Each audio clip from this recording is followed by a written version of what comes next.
Darb presents Robin Steve's No Budget All Spoiler Review Show, Episode 11, Star Wars, the Blu-ray re-releases of the 97 re-releases of the original trilogy. Welcome to Episode 11, Star Wars, the original trilogy. And by original, re-released, yeah, I mean like the third time. The 97 re-releases and... who knows? No one's ever going to remember what the original trilogy actually was like. By the time Lucas is in the ground, it'll have been turned into a musical. Go for a musical. Yeah, I think so. I mean, they've done dancing video games and everything. He's destroyed it as much as possible. So, well, I don't know. He could always go lower. He's George Lucas. He could. But that's not here or there or anywhere. Here is the review of Star Wars. We watched the trilogy for Labor Day because that makes sense. No, that's a new tradition apparently. We're going to watch the Star Wars trilogy on Labor Day. Whenever. And on most holidays, and just whenever we feel like it, I guess. But yeah, these movies, we obviously don't need to explain what these movies are. So let's just go ahead and review them. What did you think of New Hope, Episode 4? I mean, this is a classic that sets the standard for sci-fi movies today. You know, it's the epic hero's journey, just in a sci-fi setting.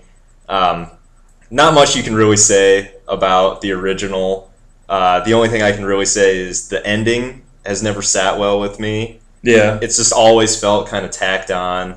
Like, it doesn't feel earned, you know, just out of nowhere, this farm boy, he's just learning about the Force, just learning how to wield a lightsaber. Suddenly, he's in the squadron, like, what qualifies him to fly an X-Wing? And yeah. Like, oh, I flew some stuff on Tatooine.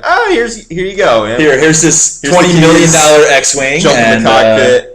And not only that, but he's saving the day. He's blowing up the Death Star, which leads me to the other part that never really felt right about the ending is when he's flying through the canyon, Darth Vader's right on his ass, blasting him.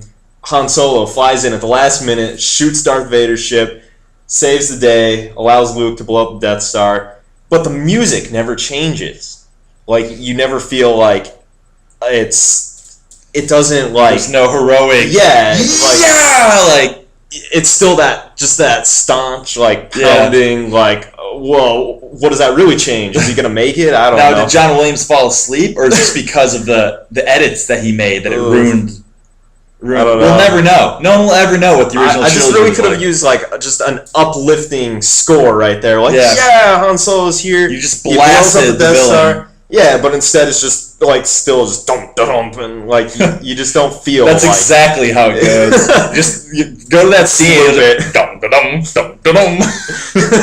But yeah, I understand what you're saying. And plus, another reason the ending kind of falls flat is Lucas, in his great and all-knowing wisdom, decided to remove most of the scenes between Luke and Biggs. Oh, yeah. And their friendship. So there's no character development. So there's no character development, Biggs. and there's no payoff, and there's no dramatic moment when Biggs gets blasted.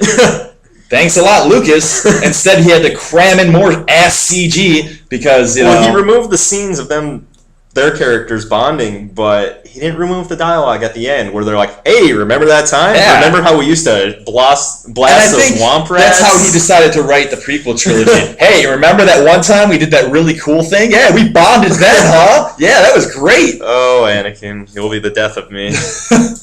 And so will Lucas. But yeah, overall, it's not like the mind-blowing, amazing film that everyone makes it out to be, but it's good. I mean, it's entertaining. It's a nice, fun summer blockbuster. It's pretty shallow, but, you know, it's good guys versus bad guys. It's a classic story. And it's only made worse with the addition of CG. Oh, far worse. Seriously, it doesn't add anything. No, it takes away so much. Like, when he... And it's not just us bitching about, like, preserving the classic. We're old men now.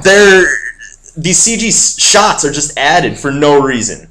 He added because this was his trial run for Phantom Menace for little children. Yeah. Hey, let's add these CG characters that are farting around and whoa, they're wacky. Whoa. Yeah, it's just literally like the Ewok, like or the Jawa, hanging on like the dinosaur thing. Like what? It's just slapstick. And it looks worse than Jurassic Park, which came out years before. Years and years. And yeah, it just takes away so much, and it's out of place. It doesn't look good. It doesn't belong, and he's changing characters. Like Han shot first, that whole ordeal. Speaking of Han and changes and adding characters, how about the Jabba the Hutt scene? No, where he has literally the same conversation that he did with Greedo just minutes before. He's just rehashing the same. Oh, even I get bored sometimes, and then he's climbing Jabba on him. Looks awful. He looks completely awful. Like I can't even describe. It's just pixels. Your eyes want to vomit. It's just pixels. You see them, and he when Han walks behind him,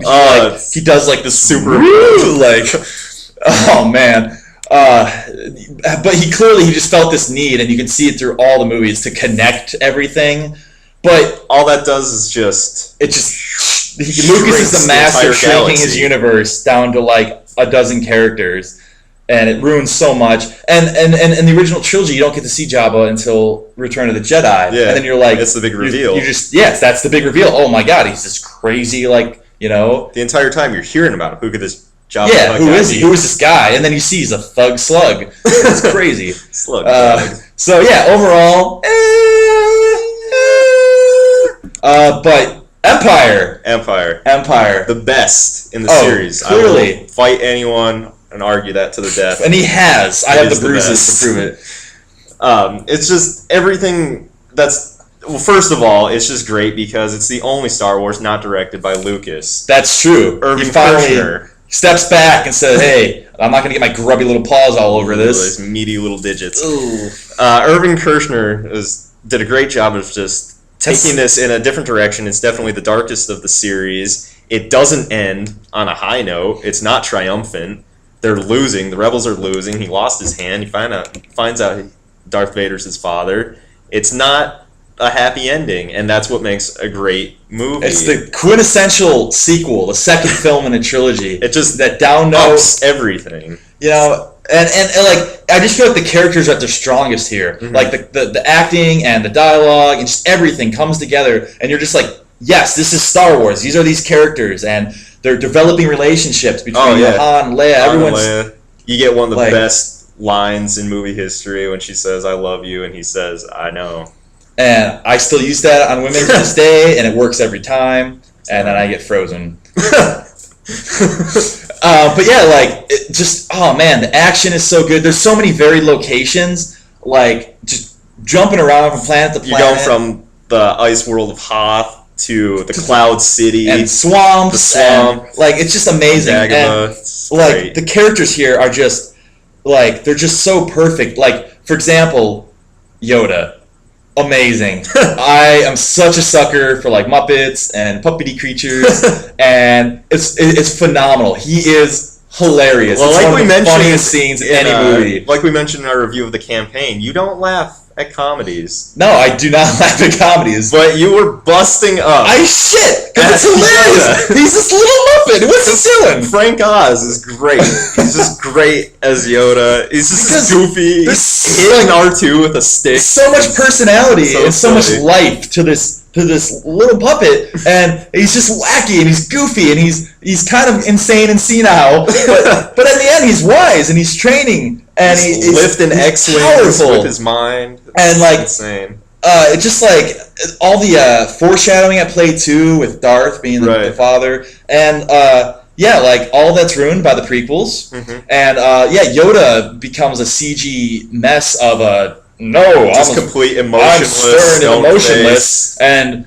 I'm just Lucas is just here, I'm gonna jerk off the fans. Here's your fight scene with Yoda, and he turns him into a fucking chimpanzee. Why would he do it? No. Why? He talks about how tiny. The size doesn't matter. So why is he flipping around using human-sized weapons and wee no? Just use the Force. He shouldn't even have a lightsaber. Just trash.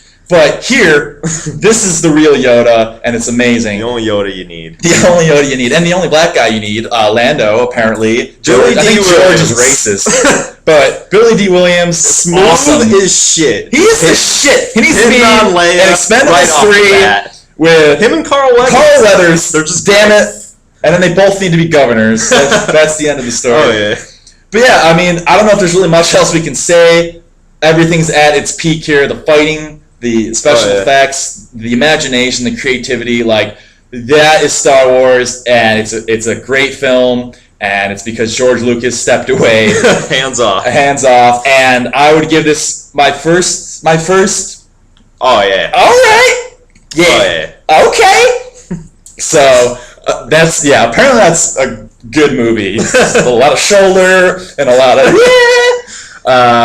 and so that leads us to the final film of the trilogy, the original trilogy, Return of the Jedi. Now people will argue this is the best. I've heard this several times. This is the best. You've seen Clerks 2 or first Clerks, whatever Clerks, doesn't matter. And this is the triumphant ending and all the action scenes, all the memorable moments, and it's complete ass. I'm sorry, Return of the Jedi sucks. It's not good, and I will fight you to the death. And we're not just talking about the 97 re-releases, all the CG added bullshit. That just makes it worse. It's not good to begin with. No, not at all. Like, the plot is just shitty. There's no sense of time. Luke's plans are awful. Will you explain, like, the first third of the movie to me? Well, you see, his big plan was to hide his lightsaber in a droid. Oh, I thought he lost it at Cloud City. Okay. He built another one. Which we don't find out about till, like... But anyway, hides it in the droid, sends the droids to get purchased by Jabba the Hutt. Why wouldn't he just destroy the droids? I don't know. What use does he have for an astromech droid? He's not on a ship. Those things are mechanics on spaceships. Maybe he's going to eat it. Why would he... And just eat He's going to make it battle the Rancor. And then... So apparently at some point, Lando infiltrated the place. He got in there. You see him leave with Chewbacca at the end of Empire. They're obviously going somewhere, but apparently only Lando... And Jabba didn't question that the one black guy in the galaxy is now... Well, there was that one... Lucas is racist, that other random black guy who was just kind of standing there next to the giant fat guy and the pig person, whatever they were. Anyway, I don't know where he's going with this plan, because it all just falls apart. They're getting eaten by the Sarlacc in the pit.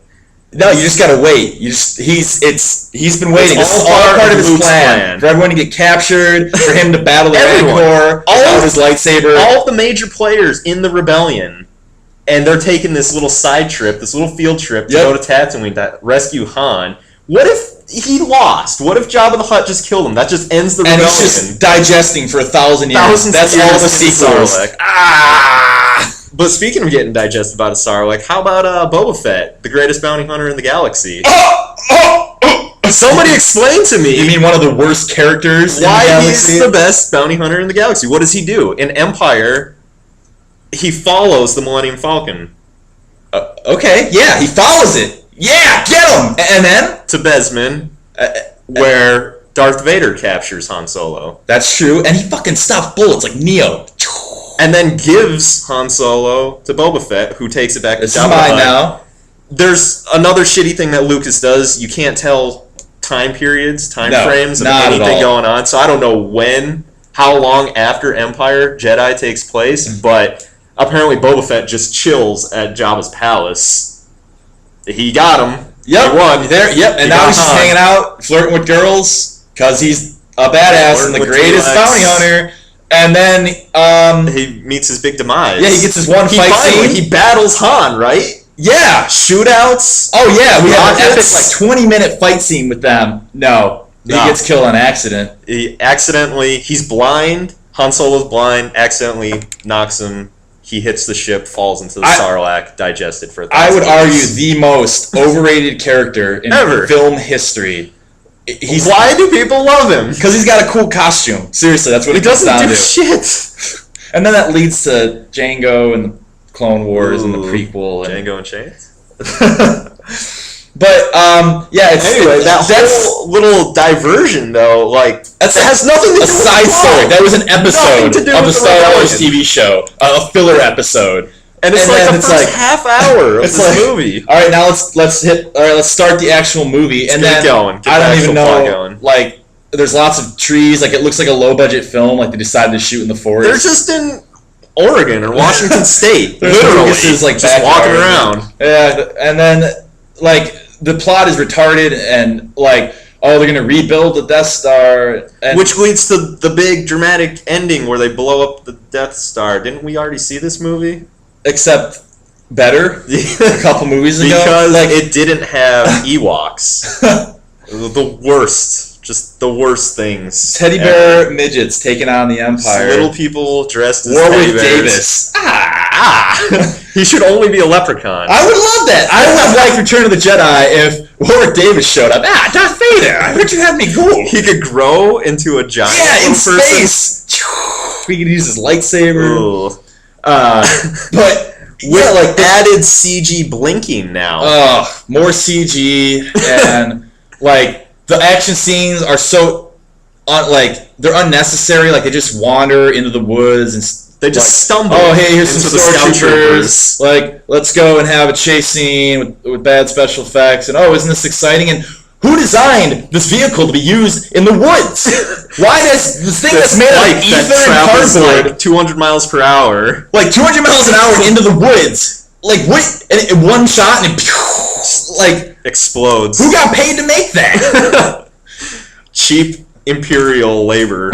Is what manufactured this. And I hate how the whole time they're just talking about we promise this Death Star is more powerful, but they don't show it off. When you see it blow up in the first Star Wars movie, immediately, boom, Leia's planet gone. In this movie, it does nothing. It does nothing. It does nothing. Oh, it blew up a single ship.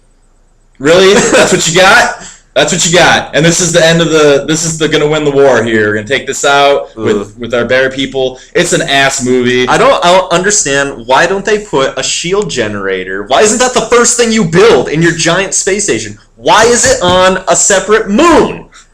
What is the purpose of that? And then you have it guarded by a dozen stormtroopers, a couple scout troopers, one officer. Began to lose it all. He started spiraling into his insanity, selling his toys, shoving them down kids' throats. That's all the Ewoks are. That's all this movie is. He's losing logic and reasoning and storytelling. Well, one of the worst things he does is he starts cramming in all the alien characters. All the aliens were just minor characters in the first two, except for Chewbacca. Probably because their costumes are awful. Yeah. But now they're full-fledged, No, they're still awful, but the costumes in there.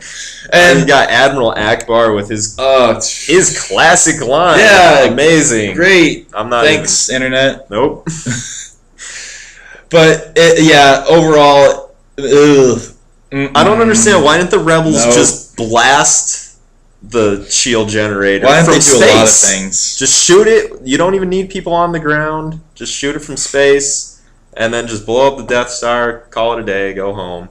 Why did Luke need to be on the Death Star? Why did he need to face the Emperor? Just blow up the shield generator, blow up the Death Star. Emperor's dead. Darth Vader's dead. We don't care that he's your father. Who cares? He's evil. Blow him up. He's not James Earl Jones. Why did he need to save him? I need to redeem him. I need to prove that he's a good person and then let him die.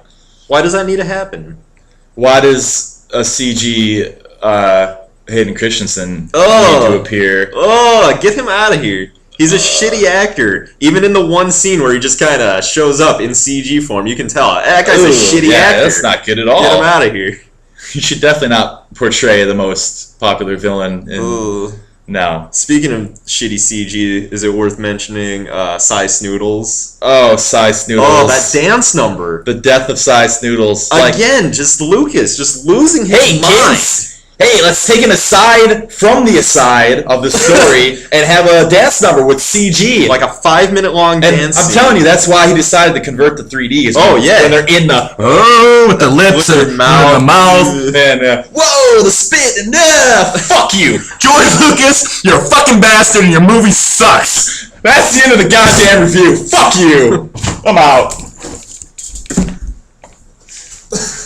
Episode 11. Fuck! Star Wars! Again, why is my go-to swear? My go-to word for messing up. Fuck! Shit! Ass. And titty. Ass and titty.